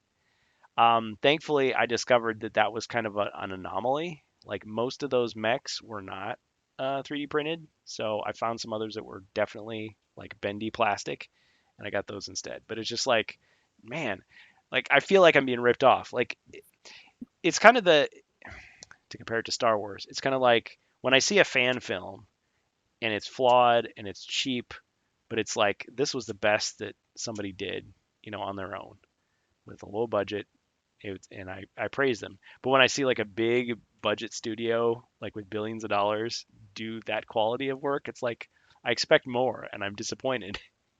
So it's like the 3D print to me is like the second best thing. It's the replacement. It's the runner up.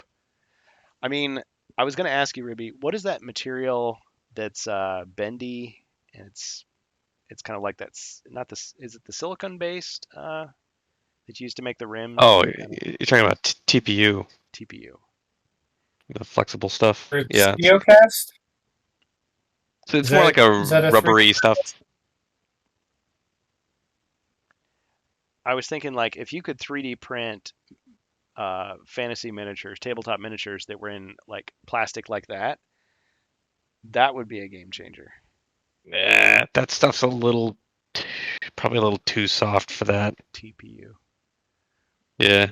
So you but still want to cast. the new generation of 3D printers that are coming. Okay, there's two different kind. One they is 3D printing in gel, so doesn't require support, and you can 3D print practically with any material, soft material.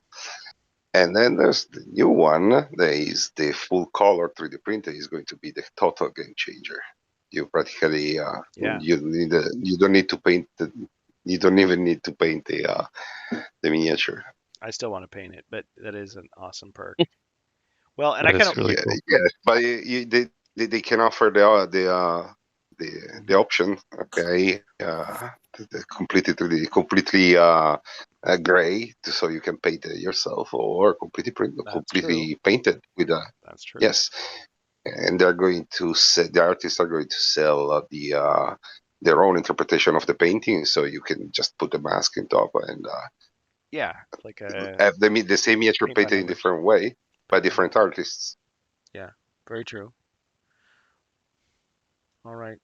Well, guys, I think we're going to take a 10-minute break and reconvene if you want for more of the Rantcast. We got more things to talk about. So thank you all for joining us. Of course, if anybody has to go, I understand. But otherwise, if you want to come on back in about 10 minutes, just got to get the screen back here. Oh, I know. Starting soon. BRB. Taking a break. Be right back. Okay, here's our music from Suno.com. Play us out. A little bit more, and I think we can call it a night. And you guys have been great. I'm glad to have you. So we got this topic again. What is Hasbro doing? Wizards of the Coast.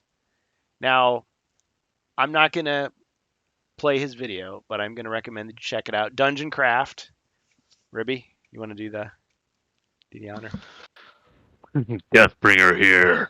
That's right. Like, subscribe, bell, hit the notifications. Yeah. He's got Comment below. he's got a little mascot on his dungeon. Was it Professor Dungeon Master is what he calls himself. But yeah, this guy talks about D&D a lot, and yeah, his mascot is a Chaos Warrior, and I love that figure. I kind of wish I had it. It's really cool looking. But anyway, I thought he had a rather thoughtful video. I'm not saying I always agree with him, but he made some solid points. This whole issue of Dungeons and Dragons, like wanting to, I don't even know who they're trying to appease, but it's like, to say that orcs are monsters is wrong. So we're taking them out of the monster manual. They're still in the game, but they're like a hero class. I'm just like, I don't know. I'm not a D&D player, so I feel like I'm an outsider, but to me it's like, okay, the point of having a monster manual is so that you know the stats of the enemies you're fighting in the game, right? That's kind of the point.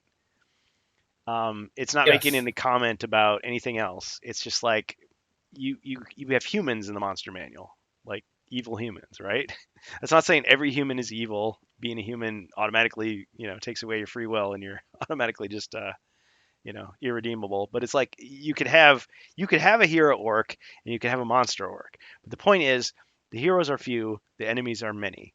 And so when you encounter an orc, what are his stats? Well, it just, I don't know. It's just very weird. And plus, such an iconic character. I know D&D didn't invent orcs. I mean, there's orcs in lots of stuff. Warcraft, Masters of the Universe. What am I thinking of? There's other things. Orcs Must Die. There's like all this fiction now that has orcs in it. And Tolkien was the one basically who invented the orc. I mean, it's basically just a big goblin is what it is. But everybody has their own kind of spin on it. D&D orcs were like pig people, basically.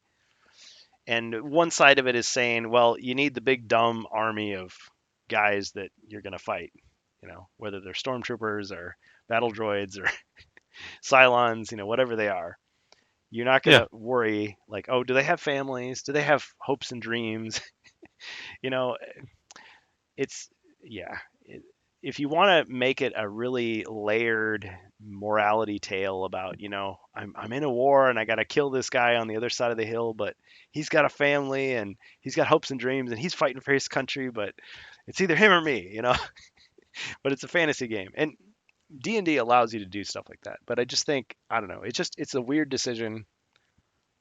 It's a non-creative decision, in my opinion. Like this doesn't add anything to D&D, and it really just kind of, in my opinion, kind of blends it in and homogenizes it with all the other games that make. Again, it goes back to the games that make orcs playable characters.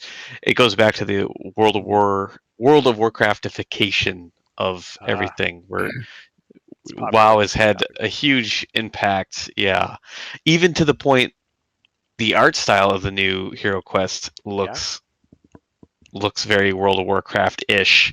Not exactly, but very close compared to the old one for sure. Yeah.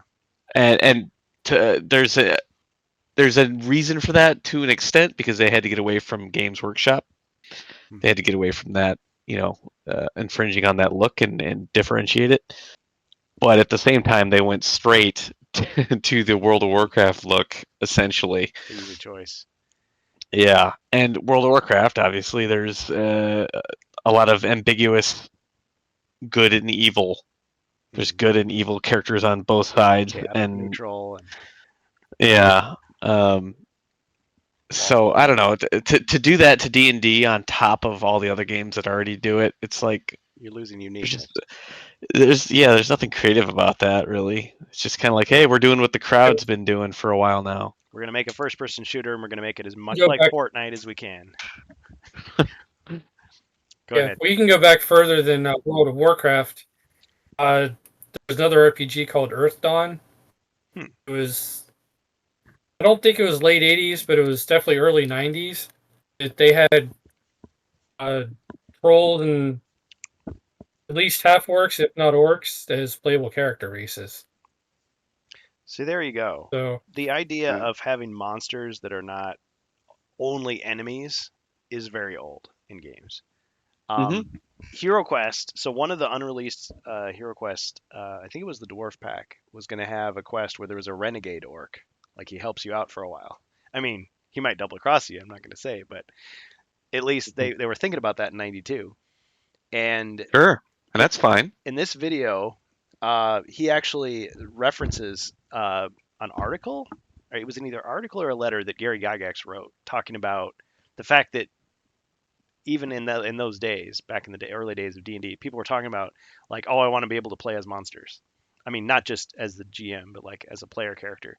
And he was saying, well, And Orc was one of the most popular. yeah, and he was saying like, okay, it's probably not a good idea, but I mean, if you want to consider it, like you as the GM, like just think about what you're getting yourself into if you're going to do that.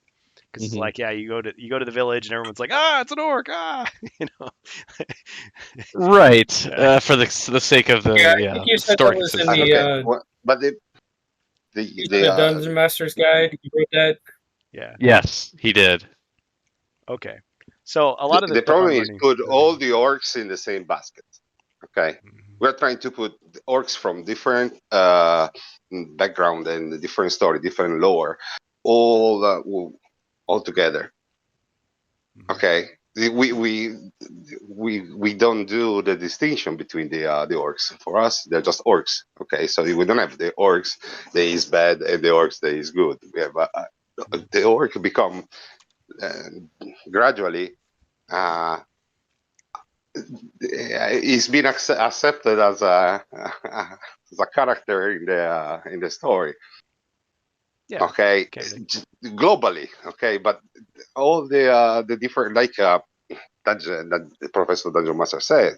Okay, depend where you play. In which one is the the game you are playing, your the lore. Mhm. The orc is going to be different. Yeah, there is a But definitive symbol. everybody will look at the orc in a different, like is the same. I don't know how to explain it exactly. I think. Even if it's coming from different sources, Oh yeah. the Well, group of the people, okay, in general, the general public sees it as the orc. Period. It's yeah. not. There's no different orc. I They're think all the same. I think I know what you're getting at. I mean, uh, I think most of the stuff that you see in HeroQuest. Hey, Wordicon. The stuff you see in HeroQuest is meant to evoke memories and senses of other things that you remember. So it's supposed to remind you of comics and games and novels and books. And you have a kind of a sense of what an orc is, and here he is. But after that, I mean, you can do whatever you want. They don't have to be Yeah, the but they same have as to Tolkien's speak. orcs. They don't have to be They the have to same also speak as to the new generation. They yeah. is not required to know all the story about orcs. No, You know all the different universe. right, So right. Were they created by Morgoth? They're Were the they faceless bad guys. We don't care if they die. right? But I also thought it was brilliant that you have a game like Orc Quest where you play as the orcs, so they're the heroes, right? But at the same time, they're kind of, I mean, I pe- wouldn't pe- say they're well, heroes. people make fun of games like HeroQuest and Lone Wolf and stuff, and say, "Oh, you're murder hobos." Like you're supposed to be the good guys, but you're going around like killing people and Hmm. stealing the treasure and Damn straight. drinking all the mead, and it's like, well, it's a fantasy, but it's like, Mead. yeah, mead, yeah, but it's kind of a really good fit for an orc because the stereotype of these bad guys, these bandits, these oafs that are out there who just like to fight, and it's like, that's your character. And there's no GM. You're fighting elves and humans, and I don't know. You fight other monsters too, though, right? If I remember correctly, because you've got all these other creatures. In OrcQuest? Yeah, Oh yeah, there's just about every race is in yeah. OrcQuest. There's There's they've even got humans, dwarves, elves, undead, porks. porks. Yeah, which are a tribute to the original D&D orcs, not the original. Yeah. original.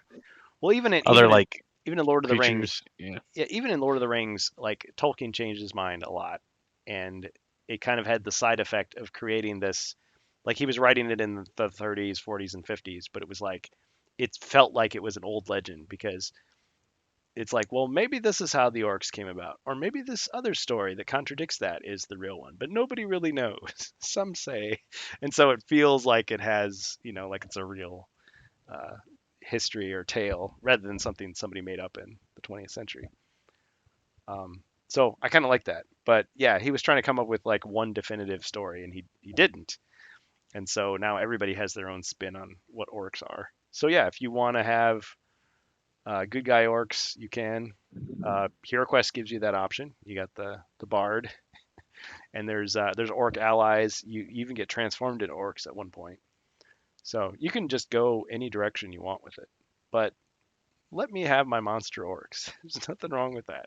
I just think it's a weird thing. But yeah, Yeah, I think why, it's just a why, suggestion. watch the You why video. take can, them you out of the can play. monster manual? I don't understand that. The point of the monster manual is I want to see like cool looking artwork of scary creatures of all kinds that you can fight. And yeah, if you want to adapt some of those, say, hey, that ogre, he's our ogre. He's our ally. That dragon, he's fighting for us. You set me if I loved an orc. Well, can he sing? Can he dance? Or she? Uh, He can dance if he wants to. yeah, This the ogre was already very not an old ambiguous in friend of the mine. past because it was being a mercenary mostly Yeah, the half in orc. the World of Warhammer. Talking about the World of Warhammer. Yeah, that's true. Even back in the Yeah, 80s, you had you can find ogre in every army, they could be in evil or they every could be so neutral. yeah. Yeah. You can see that, and they're beautiful. The ogre dressed as I don't know how it's pronounced in English. Lantikeneki. The rest dressed practically like Germans of the high medieval time, almost Renaissance. Hmm.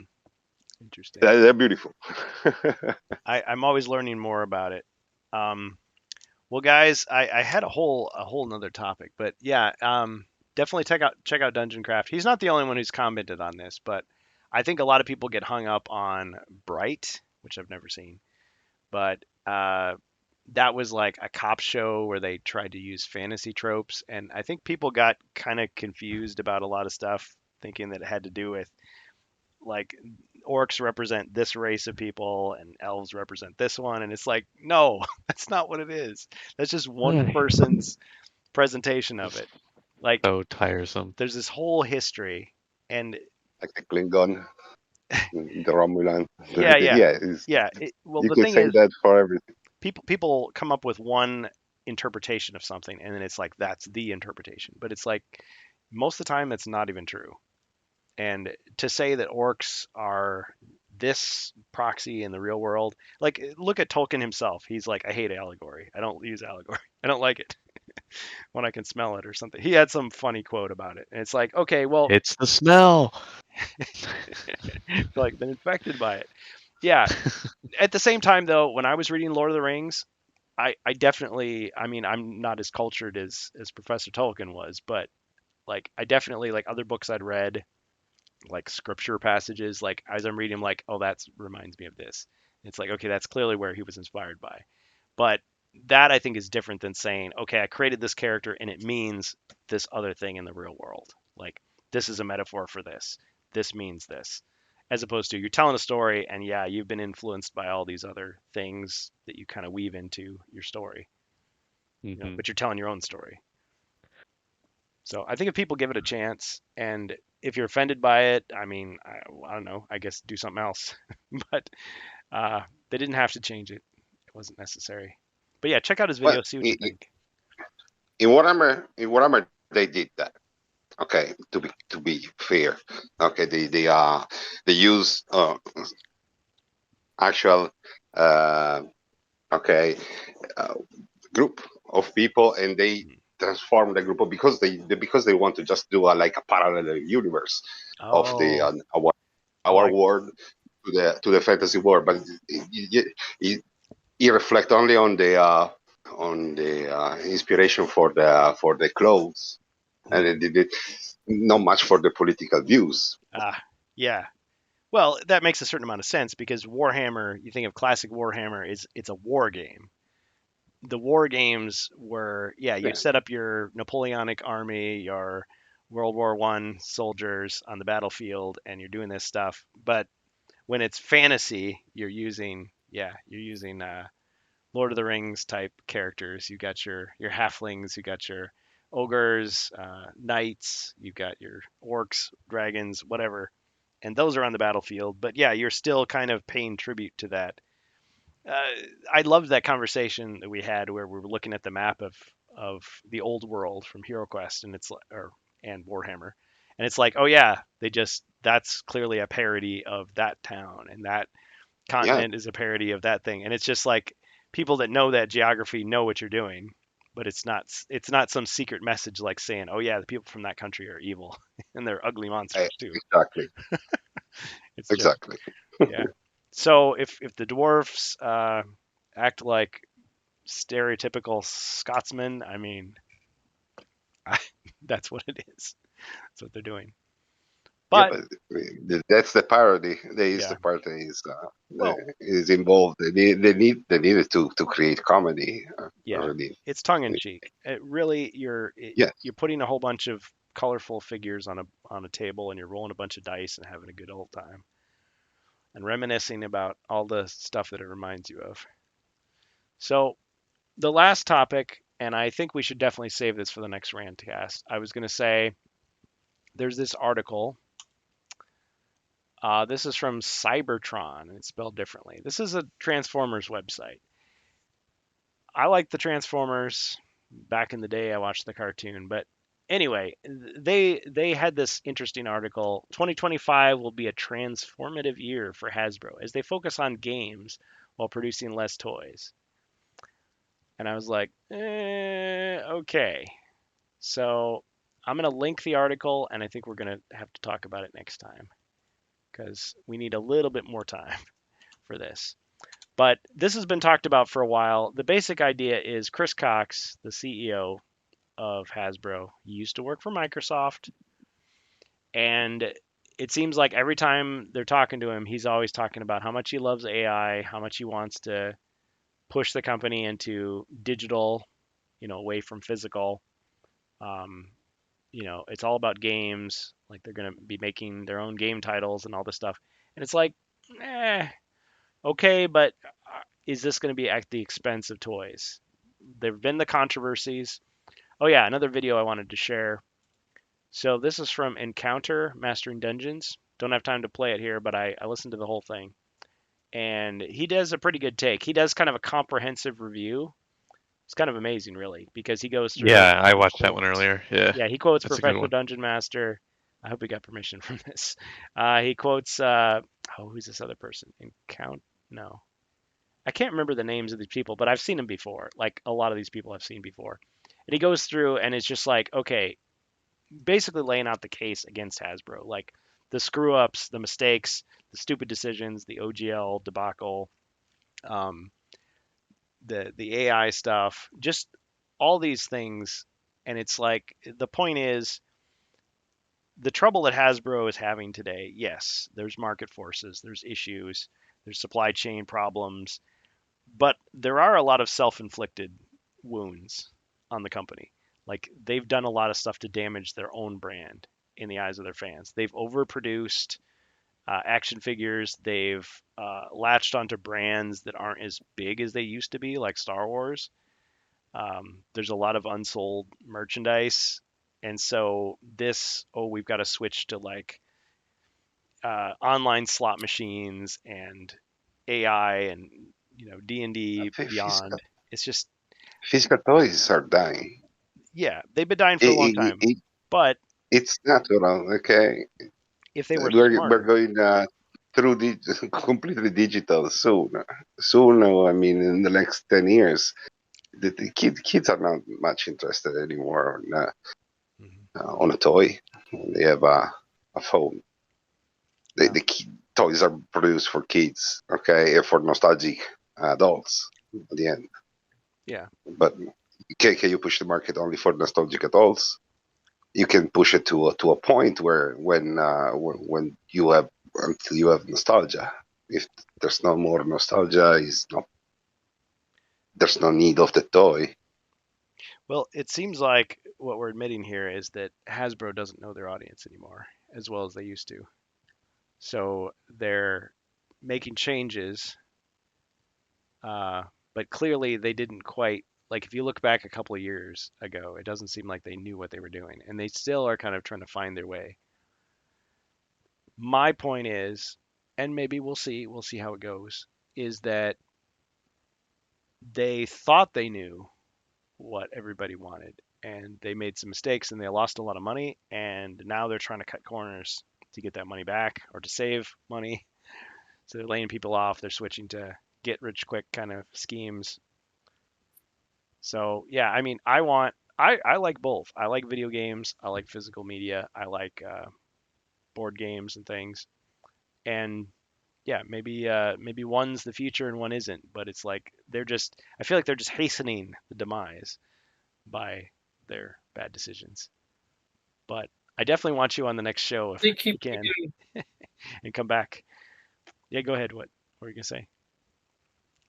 And then we're gonna have to wrap. I think where they're going wrong with it is they're they're not making action figures and stuff like that for everyday play. They're making stuff for to sit on the shelf behind glass.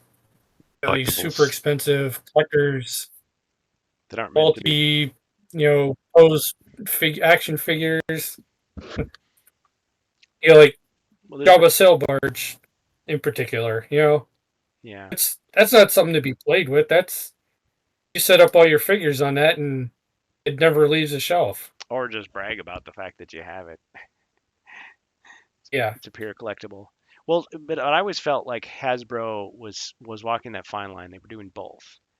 They would sell toys to the masses that you buy at Walmart or wherever, Target. And then they would also do the HasLab where they would sell these limited run, very expensive, not necessarily meant to be played with collectibles for, yeah, nostalgic adults. And then Yeah. they produce games. And it's like, do I really want to see like a whole bunch of like D&D slot machines and like shovelware mobile games? It's like those will make money. Those will keep the company afloat, I suppose. Whoa, It that thing drags is it down. $500. The The sail barge. katana. You Well, looking it's at more than the sail 500 barge? now. It's more than 500 now. Holy crap. I can't imagine paying like $200-$300 for like an action figure. Holy moly. And then we're not even We can talking 3D about print it now. Say they yes, he's right. And if you go on Etsy, there's people that are selling the files, that are selling the parts. I've seen people carve it out of wood. I mean, I can't tell you how many times I've thought of making my own like Sarlacc pit like diorama thing, but I just don't have the space right now. But you can't see it, but I do have the Power of the Force version of the skiff, not the big sail barge. And I have my vintage figures. Like I actually opened the box, I put them on on the pegs, and then I shoved them back in the box. So you can look at it. So I guess I'm that guy. But I didn't spend $500 on it. That's for sure. Not even close.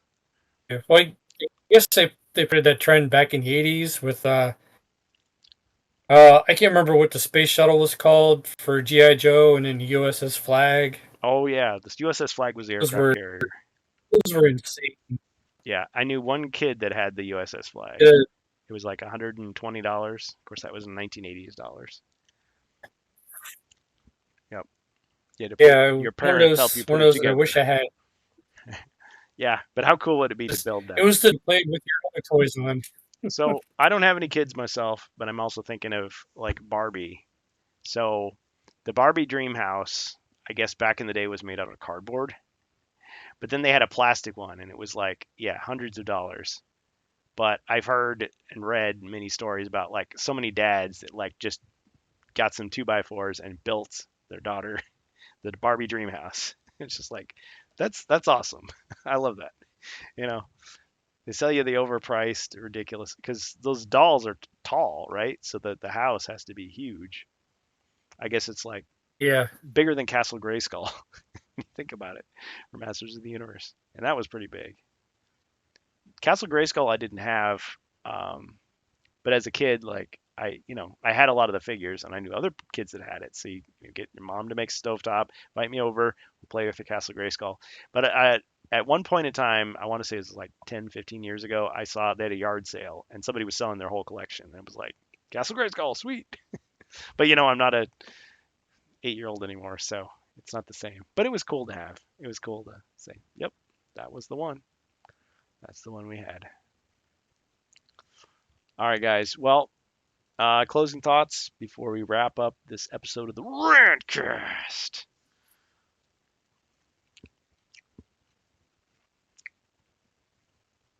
Be kind with your orcs. Yep. Okay. Orcs are your friends. Yeah. Give them a head start. Give them a head That- start. Yeah. To put like a monster meter on your orc. So if he's a monster, you can kill it. If he's a friend, don't kill it. Right. Yep. I'm just annoyed by the change because to me it didn't add anything to the game. It took away something, Mhm. which is having it as a monster to fight against. And people like to reference those books, like you were saying, and I don't know, it just took away a choice. I didn't get it. Yeah, I don't but get you it. can play your settings. You can choose the settings to play with. Yeah, I mean, but That's you what I'm could, trying to say. yeah, you could You take want to that to the play extreme second though too. edition? Just play second edition lore and sixth edition rules. You don't. You can mix match. You are Mhm. free to do whatever you want. That's the thing. Customization, homebrew. Yeah. If you don't like the way uh 6th edition is going, just whatever Buy it. edition you want, the fit your needs. Pathfinder. What was that other one that iCareth always talks about? I can't think of it. There's other D&D spin-offs out there that you can Mhm. use, and they're Castles cheap. and Crusades. They're inexpensive, and they emphasize all that stuff. Yeah. Oh, there's so many role-playing games out there that Shadow Dark. you're bound to find one. You're bound to find one that fits your needs. Shadow Dark, that was the one. All right, guys. Well, thank you once again for joining us on the Rantcast. I almost said the Rant Quest. We'll be uploading, of course, as we often do, to YouTube eventually, and then Spotify. Get everybody caught up. So thanks for joining us. Appreciate you all. Yeah, everybody be safe out there. Yeah. Thanks for having us. It's Chelbro, Cosmic Cam, Rob Champ, Wardicon, Joe Kozier, Ribby, Bohemius, Strange Bus, whoever else stopped by, thank you. And we'll get the music going to play us out. Go home early if it's going to snow and ice near you. Yes. Well, thankfully I get to work from home, so that's what I'm. Nice. Got plenty of cocoa to keep me going. All right, we'll get the music going. See you guys. Anybody want to growl Rantcast, or do I get to do it?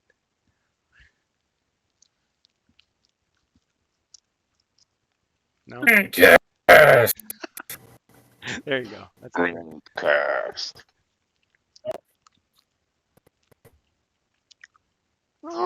Rantcast. Orc. All right. Awesome. Okay. Have a good one.